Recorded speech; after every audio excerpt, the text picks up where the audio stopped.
வணக்கம். Microsoft Azure Fundamentals AZ 900 exam prep சீரிஸோட part 5 பார்க்க போகிறோம். ஸோ இதில் வந்து Azure மேனேஜ்மெண்ட் அண்ட் கவர்னன்ஸ் ரிலேட்டடாக என்னென்ன கொஸ்டின்ஸ் எக்ஸ்பெக்ட் பண்ணலாம் அப்படின்றத பார்க்கலாம். ஸோ ஃபர்ஸ்ட் கொஸ்டின் வந்து you have a Azure virtual network named VNet1 in a resource group named resource group RG1. You assign the policy definition of not allowed resource type and specify the virtual networks are not an allowed resource. Okay, so இந்த RG1ல என்ன சொல்றாங்க அப்படின்னா ஒரு பாலிசியை வந்து apply பண்றாங்க. So இதுல வந்து virtual network வந்து இஸ் நாட் allowed அப்படின்ற மாதிரி. ஸோ இதனால என்ன நடக்கும் VNet 1 அப்படின்றது வந்து கேட்குறாங்க. ஸோ இது வந்து இந்த VNet 1ன்றது you have a Azure virtual network VNet 1, இது ஆல்ரெடி இந்த RG1ல ஆல்ரெடி இருக்கக்கூடிய VNet 1. ஓகே, ஸோ இந்த VNet 1க்கு என்ன ஆகும் அப்படின்றது கொஸ்டின். இஸ் டெலிட்டட் ஆட்டோமேட்டிக்லி அப்படின்னு கேட்குறாங்க.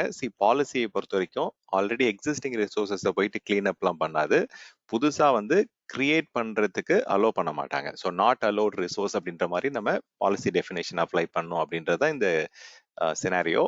ஸோ இதில் வந்து is move automatically to another resource group, அதுவும் எதுவும் பண்ணாது, ரிசோர்ஸஸ்லாம் மூவ் பண்ண மாட்டாங்க, மூவ் பண்ணாது இந்த policy. Continue to function normally, அதுதான் ஆன்சர் ஆக்சுவலாக. ஸோ VNet வந்து it will continue to function normally. So இதுதான் வந்து சென்டென்ஸ். அந்த ட்ராப் டவுன்ல வந்து நீங்க கண்டினியூஸ் டு ஃபங்க்ஷன் நார்மலி அப்படின்றத சூஸ் பண்ணணும். Okay, so this is the right answer. Fine, let's move on. So second question வந்து your company has an Azure subscription that contains resources in several regions. Okay, fine. You need to ensure that administrators can only create resources in those regions. Okay, ஒரு specific set of regionsல வந்து நம்ம administrator வந்து resource create பண்றதுக்கு allow பண்றதுக்கு வந்து lock வந்து பாத்தீங்கன்னா read only lock வச்சு நம்ம எதுவும் கண்டென்ட்ஸ் வந்து மாடிஃபை பண்ண முடியாது அந்த பர்டிகுலர் ரிசோர்ஸ் குரூப்லயோ இல்லை சப்ஸ்கிரிப்ஷன்லயோ ரிசோர்ஸஸ்லயோ. அஷூர் பாலிசியை வச்சு நம்ம என்ன பண்ணலாம் அப்படின்னா we can definitely ரெஸ்ட்ரிக்ட் எந்தெந்த ரீஜன்ல வந்து கிரியேட் பண்ணணும் ரிசோர்ஸ், எந்தெந்த ரீஜன்ல கிரியேட் பண்ணக்கூடாது அப்படின்றத we can restrict using Azure policy. Management குரூப்ன்றது ஒரு மல்டிபிள் சப்ஸ்கிரிப்ஷன் இருக்கு அப்படின்னா அது எல்லாத்தையும் கம்பைன் பண்ணி ஏதாவது பாலிசி அப்ளை பண்றதுக்கோ இல்லை ஏதாவது specific governance best practices standards apply பண்றதுக்கு மேனேஜ்மெண்ட் குரூப் யூஸ் பண்ணலாம். பட் இதுல வந்து your company has an Azure subscription, ஒரு சப்ஸ்கிரிப்ஷன் தான் இருக்கு. பட் அதனால நிறைய ரிசோர்சஸ் வந்து இருக்கு செவரல் ரீஜன்ஸ்ல. பட் வந்து ஒரு சில ஸ்பெசிஃபிக் ரீஜன்ஸ்ல மட்டும் எப்படி நம்ம அட்மினிஸ்ட்ரேட்டரை லிமிட் பண்ணணும் அப்படின்னு கேட்கறாங்க. இது ஒரு சப்ஸ்கிரிப்ஷனை பொறுத்த வரைக்கும் நமக்கு மேனேஜ்மெண்ட் குரூப் தேவையில்லை, ரிசர்வேஷனும் தேவையில்லை. Azure policy is the right answer. Your company has 10 offices. You plan to generate several billing reports from the Azure portal. Each report will contain the Azure resource utilization of each office. So ஒரு ஆஃபீஸையும் நம்ம தனித்தனியா bill எதிர்பார்க்குறாங்க. Which Azure Resource Manager feature should you use before you generate the report? So இதில் வந்து நம்ம என்ன பண்ணியிருக்கலாம் அப்படின்னா, இப்போ தனித்தனியாக எனக்கு வந்து ஒரு ஆஃபீஸ்க்கும் தனியாக ரிப்போர்ட் வேணும் அப்படின்னா நம்ம தனித்தனியாக அதை வந்து ஒரு ரிசோர்ஸ் குரூப்பில் கொண்டு போயிருந்திருக்கலாம், இல்லை வந்து தனித்தனி சப்ஸ்கிரிப்ஷன் கிரியேட் பண்ணியிருந்திருக்கலாம். பட் ஆன்சரில் அந்த மாதிரி ஆப்ஷனே இல்லை.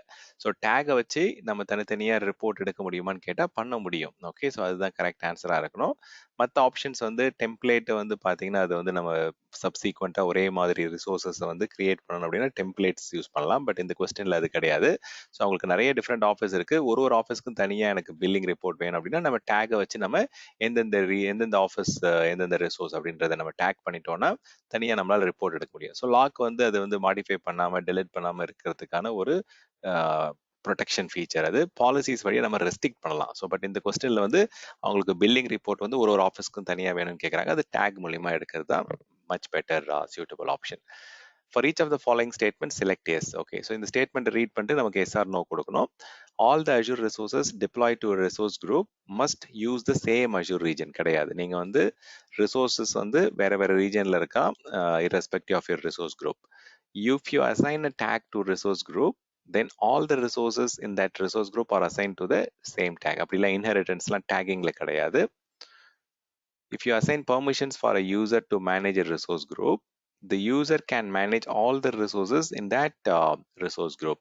So if you assign permission for a user to manage a resource group, ஆமாம். ஸோ இது வந்து பார்த்தீங்கன்னா அதுக்குள்ள இருக்கக்கூடிய ரிசோர்ஸஸ்லாம் நம்ம மேனேஜ் பண்ணலாம். ப்ரொவைடட் வந்து நம்ம அதுக்கு அடியில் வந்து எதுவும் பிளாக் ஆக்சஸ் இந்த மாதிரி எதுவும் கொடுக்கல அப்படின்னா then you can manage it. To complete the sentence, select the appropriate option in this answer area. An Azure policy initiative is a எடுத்தோடனே ஃபர்ஸ்ட் ஆன்சரே கரெக்ட் தான் is a collection of policy definition. நான் இருக்குங்களா நம்ம class discuss பண்ணும்போது PCI initiative, ஹிப்பா initiative, நிறைய different department of டிஃபென்ஸ்க்கு தனியாக initiative, அந்த மாதிரி நிறைய டிஃப்ரெண்ட் இனிஷியேட்டிவ்ஸ் இருக்கு. ஸோ அதுக்குள்ள வந்து குரூப் ஆஃப் பாலிசி டெஃபினிஷன்ஸ் வந்து அதுக்குள்ள இருக்கும். ஸோ அதுதான் right answer. An Azure policy initiative is a collection of policy definitions. Next question. To complete the sentence again, நிறைய இந்த மாதிரி கொஸ்டின்ஸ் இருக்கு கவர்னன்ஸ்ல. ட்ராப் டவுன்ல போயிட்டு நீங்க சூஸ் பண்ணணும். ஸோ எந்த ஃபீச்சர் வந்து it provides organisation with ability to manage compliance of Azure resources across multiple subscription. நிறைய சப்ஸ்கிரிப்ஷன்ஸ் இருக்கு. அதை வந்து நீங்க என்ன பண்ணணுன்றாங்க, கன்சாலிடேட்டடா பாலிசிஸ் அப்ளை பண்ணணும், இல்லை வந்து கம்ப்ளைன்ஸ் மெஷர் அப்ளை பண்ணணும்னு சொல்றாங்க. ஸோ அதுக்கு நம்ம என்ன பண்ணுவோம், மல்டிபிள் குரூப் சப்ஸ்கிரிப்ஷனை வந்து கன்சாலிடேட் பண்றதுக்கு ரிசோர்ஸ் குரூப் வந்து சப்ஸ்கிரிப்ஷனுக்கு அடுத்த லேயர் அது. It is not above that. So management group வச்சு நம்ம மல்டிபிள் சப்ஸ்கிரிப்ஷனை வந்து we have the ability to manage the complaint. So management group தான் வந்து ரைட் ஆன்சர். சில பேருக்கு இந்த இடத்துல ஒரு கன்ஃபியூஷன் வரும், மேபி ஏன் வந்து பாலிசி இருக்கக்கூடாது, பாலிசி வச்சு நம்ம மல்டிபிள் சப்ஸ்கிரிப்ஷனில் வந்து அப்ளை பண்ணோம், கவர்ன் பண்ணோம் அப்படின்னா அதுக்கு முதல்ல அதுக்கான எபிலிட்டியை கொண்டு வரது வந்து மேனேஜ்மெண்ட் குரூப்ஸ் வச்சு நம்ம மல்டிபிள் சப்ஸ்கிரிப்ஷனை வந்து கம்பைன் பண்ணோம். அதுக்கப்புறம் நீங்க அஜூர் பாலிசிஸ் வச்சு நீங்க கம்ப்ளைண்ட்ஸ் வந்து ஹேண்டில் பண்ணலாம். பட் ஃபர்ஸ்ட் ஸ்டெப் வந்து you need to combine them or group them into management group. Okay, so same question, but இந்த மாதிரி ஃபார்மட்லையும் கொஸ்டின் வரலாம் உங்களுக்கு. ஸோ இதில் வந்து அண்டர்லைன் பண்ணியிருக்கிற ஸ்டேட்மெண்ட் வந்து கரெக்டாக என்னன்னு கேட்குறாங்க. Resource groups provide organisation with ability to manage the complaints of Azure resources across multiple subscriptions. See again, சப்ஸ்கிரிப்ஷனுக்கு அடுத்த லேயர், பிலோ லேயர் தான் ரிசோர்ஸ் குரூப், அதுக்கு மேல ஹையர் லேயர் கிடையாது. அப்போ இது வந்து தப்பான ஆன்சர். ரிசோர்ஸ் குரூப் கிடையாது. இன்ஸ்டெட் ஆஃப் ரிசோர்ஸ் குரூப் அதுல வந்து மேனேஜ்மெண்ட் குரூப் இருக்கணும். What can you use to automatically send an alert if administrator stops a virtual machine? So VM stop ஆன அலர்ட் செட் பண்ணோம் அப்படின்னா நமக்கு இங்க டூல் வந்து மானிட்டரிங் டூல் வந்து Azure மானிட்டர்னு சொல்லுவாங்க. ஸோ அது மூலயமா தான் நம்ம அலர்ட் அனுப்பலாம். இதுவே வந்து அடுத்த கொஸ்டின் பாருங்க, அதுக்கு கொஞ்சம் தான் ட்ரிக்கியான கொஸ்டின் தான் இது. You need to be notified when Microsoft plans to perform maintenance that can affect the resources deploy to Azure subscription.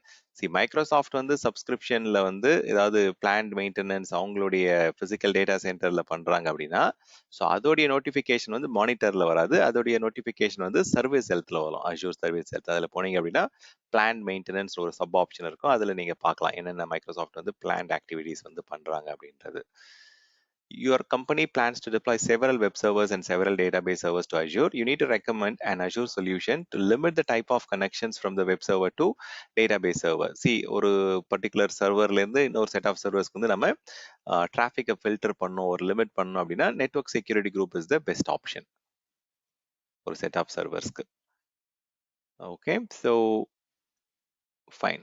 To complete the sentence, I think in the question on the storage level, no, but fine. Data that is stored in archive access tier of an Azure storage account. See, archive tier la store பண்ணிருக்கோம் அப்படின்னா அது long term retention காக தான் store பண்ணுவோம். It cannot be accessed at any time. Okay, so it can be accessed ன்னு சொல்றாங்க, but இது right statement கிடையாது.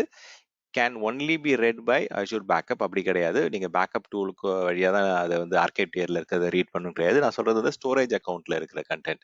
இதுவே நீங்க வந்து அதை பேக்கப் வால்ட்லயோ இல்லை ரெக்கவரி சர்வீசஸ் வால்ட்லயோ இருக்கு அப்படின்னா தென் அதுக்கு வந்து நம்ம RS ரெக்கவரி சர்வீசஸ் டூலோ இல்லை பேக்கப் டூலோ யூஸ் பண்ணி ஆக்சஸ் பண்ணோம். பட் இதுவும் தப்பான answer. Must be restored before the data can be access. இது வந்து பேக்கப் கிடையாது. ஆர்கைவ் ஆக்சஸ் டியர்ன்றது நம்ம எந்தெந்த ஃபைல்லாம் வந்து நமக்கு லாங் டேர்ம்ல வேணுமோ அதை நம்ம ஃபிளாக் பண்ணி ஆர்கைவ் பண்ணி வைப்போம் ஸ்டோரேஜ் அக்கௌண்ட்லேயே. ஸோ அதை வந்து நம்ம ரீஹைட்ரேட் பண்ணணும். ஸோ அதுதான் கரெக்டான answer. Before you can access the archive tier. Hot டியர்ல இருக்கிறது அப்படியே ஆக்சஸ் பண்ணலாம், கூல் டியர்ல இருக்கிறது கூட நம்ம கொஞ்சம் டிலே இருக்கும், பட் அதுவும் உடனே ஆக்சஸ் பண்ணலாம். பட் ஆர்கைவ் டியர்ல இருக்கிறது வந்து நம்ம ரீஹைட்ரேட் பண்ணாதான் அந்த டேட்டாவை வந்து நம்ம மறுபடியும் ஆக்சஸ் பண்றதுக்கு கொஞ்சம் டைம் எடுத்துக்கும். ஓகே, அதுக்கு பேர் ரீஹைட்ரேஷன் ப்ராசஸ் சொல்லுவாங்க archive டியர்ல.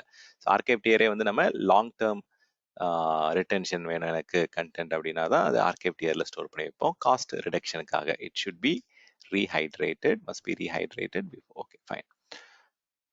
So next question, you create a resource group named RG1 in Azure Resource Manager. You need to prevent the accidental deletion of resources in RG1. So RG1ல இருக்கக்கூடிய resources உடைய accidental deletion நம்ம avoid பண்ணணும் அப்படின்னா then best option is நம்ம lock apply பண்ணோம் அப்படின்னா you can avoid the accidental deletion. So அதுக்கு வந்து ரைட் ஆன்சர் வந்து லாக்ஸ். ஓகே, ஸோ லாக்ஸ் வச்சு நம்ம you can prevent the accidental deletion of resources in RG1. To complete the sentence, select the appropriate option in the answer area. If a resource group named RG1 has a delete log, dash can delete RG1. Only a member of global administrators இல்லை global அட்மினிஸ்ட்ரேட்டராக இருந்தாலுமே நம்ம lock இருந்தால் லாக்கை remove பண்ணிட்டு தான் நம்ம delete பண்ண முடியும். ஸோ இப்போ ரைட் ஆன்சர் வந்து the delete lock must be removed before an administrator can delete the RG1. So அதுதான் ரைட் ஆன்சர். த டெலிட் லாக்கை வந்து நம்ம ரிமூவ் பண்ணணும். ரிமூவ் பண்ணால் மட்டும்தான் நம்ம ஈவன் தோ அட்மினிஸ்ட்ரேட்டராக இருந்தாலும் சரி குளோபல் அட்மினிஸ்ட்ரேட்டராக இருந்தாலும் சரி நம்மளால இந்த ரிசோர்ஸ் குரூப்பை வந்து டெலிட் பண்ண முடியாது. So we have to unlock it and then get it deleted. You have a resource group named RG1. You need to prevent the creation of virtual machines only in RG1. The solution must ensure that other objects can be created in RG1. So இந்த மாதிரி restrictions இதெல்லாம் பண்றது வந்து பாத்தீங்கன்னா policy வழியாக தான் நம்ம வந்து ரெஸ்ட்ரிக்ஷன்ஸ்லாம் பண்ணலாம். எது இதை கிரியேட் பண்ணலாம், எங்கே கிரியேட் பண்ணலாம் அப்படின்றது straight forward question. Your company has an Azure subscription that contains resources in several regions. A company policy states that administrator must be allowed to create the additional resources in a region in the country where their office is located. So இது வந்து நம்ம policy வழியாக தான் நம்ம எந்தெந்த இடத்துல create பண்ணலாம், create பண்ணக்கூடாது அப்படின்றத டிஃபைன் பண்ணி நம்ம we can restrict it. You need to create the Azure resource that must be used to meet the policy requirement. இந்த கொஸ்டின்லேயே ஒரு ஹிண்ட் இருக்கு. So we have to follow the okay fine. இது வந்து Azure policy. Thank you.